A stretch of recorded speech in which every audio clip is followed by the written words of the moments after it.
What up, what's the B word? I'm Anthony Addison with another 7 of What's the B word. Like and subscribe to the page. Hit me up on Instagram, What's the B word 52, just like you see on YouTube. Hit me up on Facebook, What's the B word, and you can hit me up on Twitter, B word 52. And you already know what's going on with me. Baltimore Raven fan, man. Raven Nation stand up. Flock, let's get it. And if you're not a Raven fan and you just love the game of football, you might be the fan of the Saints, the Raiders, or whoever. Still hit that subscribe button, man, because we talk football, period, up in here, baby. But anyway, tonight, this is my Week 8 predictions. We in Week 8, y'all. I mean, God, the season, it's a sad thing that the season rolls so fast, man. But we in Week 8. This is my Week 8 predictions for the NFL season. And we're going to pop it off Thursday night a game, prime time. I don't know why they made this a Thursday nighter. We got the Minnesota Vikings versus the Washington Redskins. I ain't got to go into detail, man. Minnesota finally, it seems like they kind of found their mojo. I'm not just a true believer in Kirk Cousins yet, but at the same time, the Redskins are terrible. So I'm picking the Vikings on the game right there. The next game, the Seattle Seahawks versus the Atlanta Falcons. It's another game where the other team is pretty terrible. Seattle's a good team. We just played them in Seattle. It was a tough game, but we pulled it out. But Seattle's still a good team. Russell Wilson's still a good player. They still got good pieces on their team, and they're gonna go in hot Atlanta, and they gonna put it on Atlanta, because Atlanta is really not that good of a team this year. I mean, you could tell that they giving up on the season because they already trading pieces. So the next game, I picked Seattle for that game. The next game is the Denver Broncos versus the Indianapolis Colts. Old Joe with Joe. This, I mean, if you remember last Thursday, that terrible game that we seen from Denver, then you already know what's going on. I'm picking the Colts. I'm big on Jacoby Brissett. He gained my respect 2 years ago when we played against the Colts, and he took us down to the wire. I really just like the guy. I like how he play and stuff like that. And the Broncos just not a good team, man. Yeah, I mean, it's 3 games in a row I'm looking at where the team just not a good team. It's just, I mean, they playing against a team that's just better than them. Just flat out better than them. I mean, it is what it is. The Colts just a better, well-rounded team. I personally picked the Colts to win the South. Even with Luck retired, I still picked them to win the South. And we're going to see how it go later on. But I got the Colts beating the Broncos at home. The next game, we got the Buccaneers versus the Titans. They're in Tennessee. Buccaneers not that good of a team. Titans still a team kind of trying to figure out their identity. Marcus Mariota bench. Ryan Tannehill starting. Looked like their offense had a little bit more, momentum. But at the same time, the Charger defense that they played has a lot of injuries and not that good of a defense this year. I don't know too much about Tampa defense, but I don't trust Jameis Winston like that. The Titans have a pretty good defense. They have Dean Pease as the defensive coordinator. Got a nice secondary, decent pass rush. I'm going to roll with Tennessee in that game over the Buccaneers. The next game is the Cardinals versus the Saints. Teddy Bridgewater is undefeated as a starter. The Cardinals is on a 3-game winning streak. It look like they finally got the mojo going. But hey, as a rookie, man, I like Kyler Murray, but as a rookie coming into the Superdome, playing those New Orleans Saints, that's a big task to take. I got New Orleans winning the games. And if Kyler Murray go in that stadium and get a win, man, shout out to him. But it's hard getting a win in New Orleans, man. That stadium be rocking, man. It's probably the most litest stadium that they've been to. And, Baltimore was pretty lit. But in that dome, man, I've been to a New Orleans game before, man. That dome be rocking, man. Just being real. So I got the Saints winning that game, and Teddy Bridgewater go 6-0, man. Who would have known, man? Shout out to Teddy, man. And for Teddy being smart enough to stay in New Orleans, because he could have been gone last year if he would have went ahead and took the money. But he decided to stay in New Orleans, and he gonna get the cards to the vet when Drew leave, man. That's smart business move. Next game is another game where it's a team that's just bad versus a team that's better than them. We got the Cincinnati Bengals versus the LA Rams, and like I said, man, the Rams just a better team than the Bengals. The Bengals are banged up. The Bengals are not a good team. They're bad on the defensive side of the ball. They have a bad offensive line. All they got right now is Andy Dalton, and that ain't just saying a lot, but it's just not looking good in Cincinnati. They haven't won a game yet. Haven't won a game at all. And the Rams just a better team. And the Cincy got to go to the West Coast. I don't like the chances of Cincy winning this game, man. So Rams win it easily. Next game, this might be a decent game right here. We got the Eagles versus the Bills, which it tripped me out because with the Bills beating the Dolphins. And I'm looking at the game, and I think it was Joe Nubo that had mentioned this, or Sonny, one of them. But I'm looking at Josh Allen's stats in that game, and I'm like, man, everybody supposed to be able to throw 300 yards and 5 TDs on the Dolphins. That's what they were saying when Lamar Jackson did it, but Josh Allen didn't do it. I'm just saying, everybody was saying how it's just crazy, man. It's just crazy. But that's a whole nother story. That's gonna be a pretty good game to me. You got Philly still kind of banged up on the offensive side, but all walking to him with Shay Sharp, like to call him. He's still trying to get the job done, man.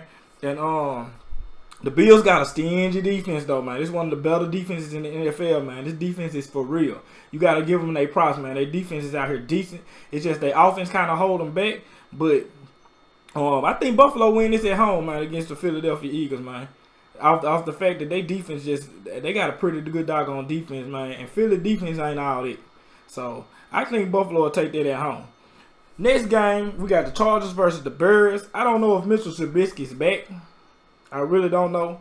And the Chargers are just looking like the Chargers that I know. If you know the track record of the Chargers, they always start off slow, and then they try to pick it up later on. But it just don't even look like they're gonna try to pick it up later on. They just look bad. The Chargers just look bad, man.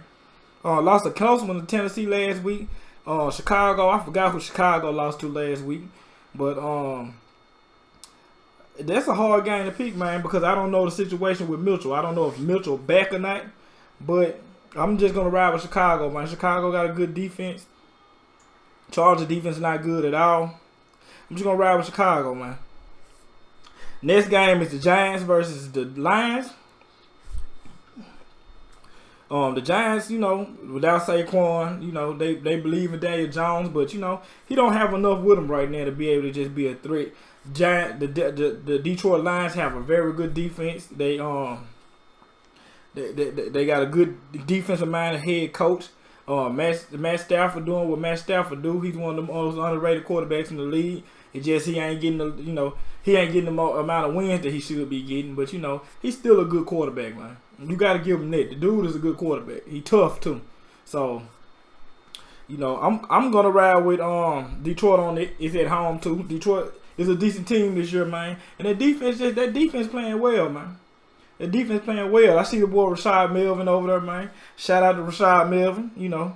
I liked him when he was in Baltimore, man. I just, I ain't like him in that playoff game against New England, man. He had a hard time with it. But that's a whole nother story. I'm riding with Detroit in this game at home, man, to take out the Giants, man. The next game is the New York Jets versus the Jacksonville Jaguars. And, man, me and Nubo was talking about how the Jets might actually get the Patriots a run for their money, but boy, oh boy, wasn't we wrong. We weren't thinking that Sam Darnold was going to go out there and throw 4 interceptions and only complete 11 passes. Which brings me to this subject right here. This ain't got nothing to do with the game, but I just want to bring this up. I said this on Twitter, and it's just a fact, and it's just true. If Lamar Jackson had those same stats that Sam Darnold had, where he only completed 11 passes and threw 4 interceptions, and I think he lost a fumble, 5 turnovers in a game. If that was Lamar Jackson, they'll still be talking about this today. They would still be talking about this today, but they're not. I wonder why. If that was Lamar Jackson, they would have been hollering, oh, he's a running back. He shouldn't be playing quarterback, blah, blah, blah. We told you he couldn't throw. So why is that not the case with Sam Darnold? Because he went out there and threw 4 interceptions and a fumble and lost a fumble. I'm just saying. And they wasn't 4 interceptions like the defense made good plays on it. It was 4 bad interceptions like he threw it straight to the defense. So I just put that bug in your ear, man, and just, if Lamar Jackson had those same stats, how do you think the media reaction would be? But anyway, back to the game. I got the Jaguars winning this game, man. I like the kid Minshew. I heard from the grapevine that they're thinking about putting C.J. Mosley on IR. That's a big blow to the defense, even though he haven't played most of the year anyway. That's very rough for C.J. Very unfortunate because, you know, even though he left Baltimore, I still got love for C.J. Mosley and like to see him out there on the field and stuff like that. But, man, I think the Jets just, you know, who was that? I think that was Shay Sharp that said Adam Gates going to mess around and get fired again in New York in a couple of years, man. But we'll see. But I got the Jags winning the game at home. Next game is Carolina Panthers versus the San Francisco 49ers. And normally I like to pick one upsetter. And I think this the one. I think Carolina will come off there to the West Coast and they will give San Francisco a big shocker. Even though San Francisco got a good defense, I think Chris McCaffrey in the passing game will cause a lot of mismatches, catching the ball out the backfield and stuff like that. And this is going to be the one that the San Fran let slide by. And Carolina wins another game. Which brings up the question mark, do Carolina really need Cam Newton to come back? And you got to think Carolina has a pretty good defense. Probably one of the better defenses that Jimmy G has played all year. And I just want to see what Jimmy G got against this defense. You got Luke Kuechly, who I done said in plenty of videos, one of my favorite linebackers in the NFL. And I just like Carolina in this game, man. I think they're gonna come out there with something to prove. They're gonna come up, they're gonna play up in this game right here. And they're gonna steal one out there in San Fran, man. So San Fran gonna get their first loss this week, hopefully. And the next game we got the Raiders versus the Texans. This gonna be low key a pretty good game, man. Cause even though the Raiders ain't just one of the media darlings right now, man, they playing some pretty decent football, man. Shout out to Darren Waller, cause I knew this man could play ball, man. I knew he could play ball, and he finally living up to it. You know, we heard about the situation in Baltimore where he was kind of sabotaging himself and doing drugs and stuff like that. Shout out to him for getting clean, taking control back over his life, man. And because that's what matters. That's bigger than football, but that's what matters the most, man. The man took control over his life and let the drugs go and stuff like that. And look with the reward. He just got signed for a deal, man. He gonna be in Oakland for some years. So shout out to him. That man been balling. He been getting like 100 yards almost every game. I knew he could do it, man. I knew he could do it. I just wish he would have been able to do it with us. But it's gonna be low key a good game, man. Cause Oakland's not just terrible. They okay, and they might have a chance to come back if they win. They come back on KC if they win this game right here, because KC is without Patty Mahomes. So we're gonna see. You know, KC play a full game without Patty, and without playing against a terrible offense like Joe Flacco and the Broncos. So I said all that about Oakland just to say that they're going to lose to Houston, though. It's in Houston. Deshaun Watson is that man. Nuke is that man. You know, they got a couple of weapons out there. Duke Johnson in the passing game. Defense is okay. But I just like Deshaun Watson, that man. He going to be an MVP before his career over with. That's just being real. But Deshaun Watson is that man.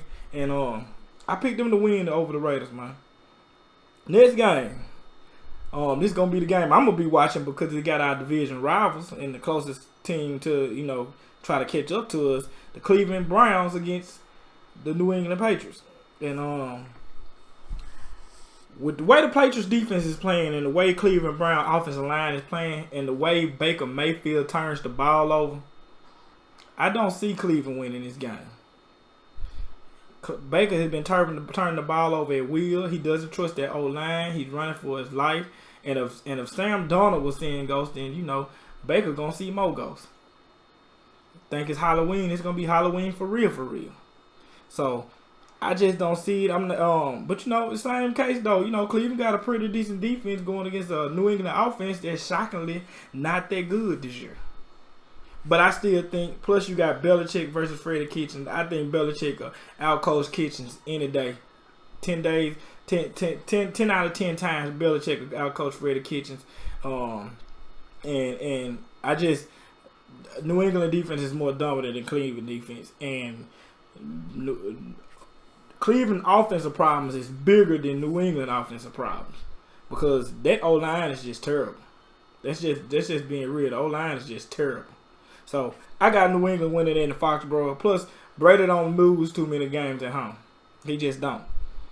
Next game is the Sunday nighter, man. Big game. Supposed to have been a big game, but due to injury, it's not gonna be big as it's supposed to be. We got the Green Bay Packers coming into Arrowhead on a prime time, man. Arrowhead gonna be lit. Kansas City Chiefs, man. Without Patty Mahomes.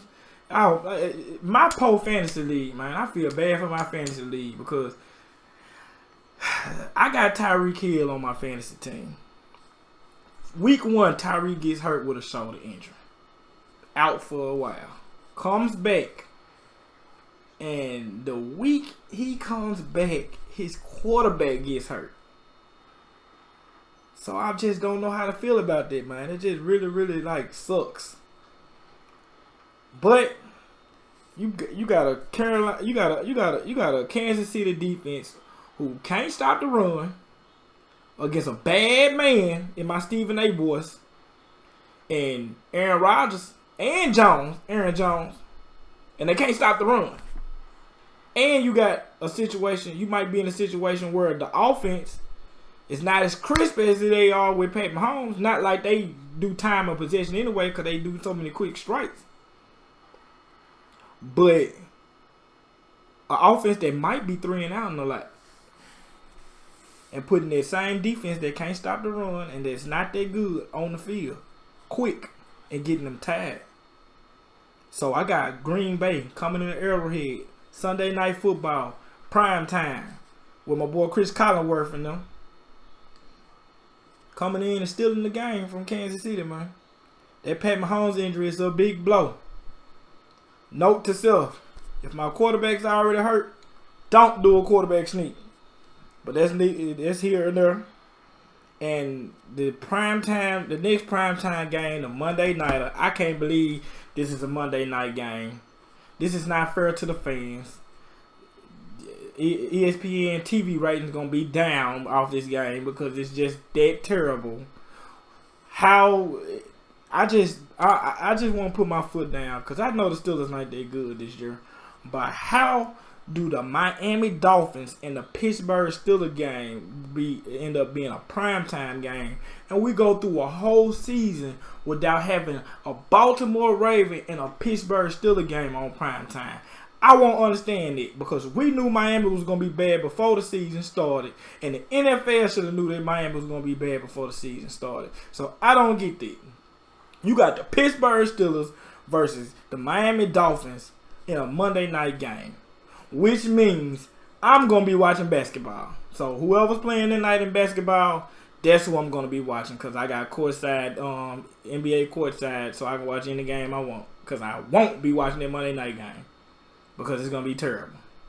But I'm picking the Steelers, but I hope they lose because it'll be so funny if Pittsburgh go out there thinking they're going to whoop Miami and lose. That'll be hilarious. I will be laughing all week. I'll be trolling all week. Steelers fans will have to block me on Facebook, Twitter, and all social media outlets. But anyway, man, that's not fair to the fans. It's a game that a lot of people not going to watch. But like I said, I picked the Steelers, man. And that's my week 8 selections on all the games this week. If y'all feel like I'm wrong and I said something about your team, drop down in the comment below. Tell me that I'm wrong because, I don't know everything. I follow the Ravens. Very, very tough. And I follow other teams, mainly teams inside of my division or conference. But if I said some things about your team that you feel like I'm wrong and you saying your team gonna win, comment down why, man. And let me know, man. Let it be known because I like talking football, period. You know what I'm saying? A little debate ain't gonna never kill nobody. But anyway, y'all hit me up on Facebook, what's the Bword? Hit me up on Instagram, what's the Bword 52, just like you see on YouTube. You hit me up on Twitter, Bword 52. I do mailbag questions, man. Mailbag questions is when you ask me about any NFL player, team, any college player or team, and I come back and I do a video, shout you out on the video, and tell you my honest opinion about that player or team. So do mailbag questions, man, because I love talking mailbag questions. I love talking football, period. But anyway, Anthony Addison, I got to finish watching my high school team play because they on the screen. That's why I keep peeking on the screen. And I'm out.